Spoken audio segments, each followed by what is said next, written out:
বইয়ের সিলেবাস পাল্টাইছে সরকার, জুলাই আগস্টের বিপ্লবের ঘটনা ঢুকাইছে। কি ঘটনা করেছে সেটা এনা দেখি। এটা পঞ্চম শ্রেণীর বাংলা বই।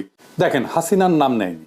পরে মনে হয় পুলিশের দায় শুধু, আওয়ামী লীগ নাই, ছাত্রলীগ নাই, গণঅভ্যুত্থানের বিরুদ্ধে মেইন কালপ্রিটের নাম নাই। এরা বাচ্চাদের কি শিক্ষা দিতে চায়? যদি বইয়ে হাসিনার নামই লেখা না হয়, আওয়ামী লীগের নামই লেখা না হয়, তাহলে গণঅভ্যুত্থানটা হইলো কার বিরুদ্ধে? জনগণ তো হাসিনার বিরুদ্ধে দাঁড়াইছে, পুলিশ তো প্রতিরোধ করতে গিয়ে নিপীড়ন করছে। এই নৃশংস প্রতিরোধের দায় কেবল পুলিশকে দিচ্ছে কেন?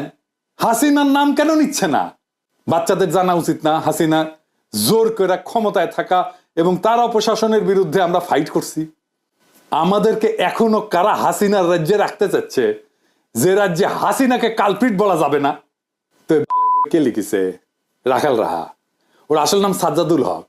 এই এত ইসলামোফোব যে নিজের মুসলমান নামটা পাল্টা এটা হিন্দু নাম নিছে। প্রকৃতি খিল হয়েছে।